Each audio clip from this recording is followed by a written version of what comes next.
ভারী বৃষ্টিতে কক্সবাজার শহরের বিভিন্ন এলাকা প্লাবিত হয়েছে।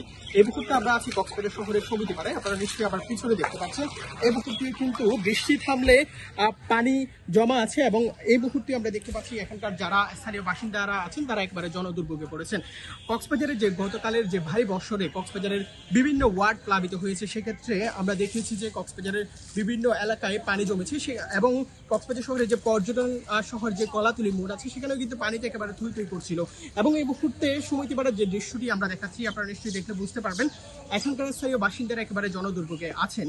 এবং সেক্ষেত্রে বলা চলে যে গতকালে যে ভারী বৃষ্টি এবং ভারী বৃষ্টিতে ভয়াবহ প্লাবিত হতে থাকে একের পর এক এলাকা এবং একের পর এক ওয়ার্ড। এবং এই মুহূর্তে সমিতিপাড়ার দৃশ্যটি যদি বলতে হয়, সমিতিপাড়ার যারা স্থানীয় বাসিন্দারা আছেন, বিশেষ করে যারা রোগী আছেন, অসুস্থ রোগী আছেন, তাদের যাতায়াতে একেবারে অসুবিধা হচ্ছে সেটি কিন্তু আমরা দেখতে পাচ্ছি। তবে বৃষ্টি কমেছে, বৃষ্টি শেষে রোদের দেখা মিলেছে এবং বৃষ্টি কমলে কিন্তু যেসব এলাকায় প্লাবিত হয়েছিল সেখানে কিন্তু এখনো পর্যন্ত পানি আছে। বিশেষ করে এই সমিতিপাড়া যে এলাকাটি আছে সেখানে কিন্তু সমুদ্র তীরবর্তী এলাকা হিসেবে এখানে পানির সংখ্যাটা একেবারেই বেড়েছে সেটি কিন্তু আমরা দেখতে পাচ্ছি। এবং গতকাল থেকে কক্সবাজারের পৃথক পাহাড় দুর্ঘটনায় পাহাড় দোষে 4 জনের মৃত্যু হয়েছে সেটি কিন্তু আমরা লক্ষ্য করেছি। আমরা এখানকার একজন স্থানীয় বাসিন্দার সাথে কথা বলবো, তিনি আসলে কি বলছেন এবং সমিতিপাড়ার আমরা দেখতে পাচ্ছি অনেক এলাকা জুড়ে প্লাবিত হয়েছে এবং কি দৃশ্যটি আসলে দেখা যাচ্ছে যদি একটু আমাদের জানাতেন।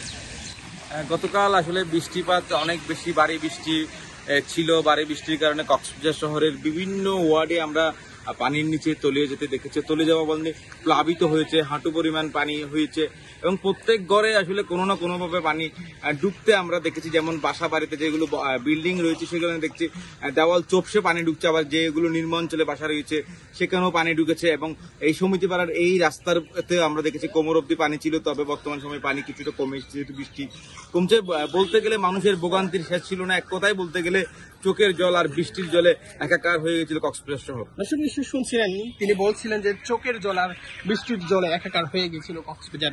এবং আমরা দেখতে পাচ্ছি এই মুহূর্তে কক্সবাজার শহরের সমিতিপাড়া সেখানকার মানুষের যাতায়াতের একেবারে অসুবিধা হচ্ছে। এখানকার যে প্লাবিত হয়েছিল সেটি কিন্তু পানি কিন্তু এখনো পর্যন্ত নেমে যায়নি সেটি কিন্তু আমরা দেখতে পাচ্ছি। এবং আপনাদেরকে দেখানোর চেষ্টা করছি কক্সবাজারে গতকালকের ভারী বৃষ্টিতে একেবারে ভয়াবহ একটি পরিস্থিতি সৃষ্টি হয়েছিল এবং এই ভারী বৃষ্টিতে পাহাড় ধসে হয়েছিল এবং পাহাড় ধসে পৃথক 4 জনের মৃত্যু হয়েছে সেটি কিন্তু আমরা দেখতে পেয়েছি। এবং বৃষ্টি কমেছে এবং বৃষ্টি শেষে রোদের দেখাও মিলেছে।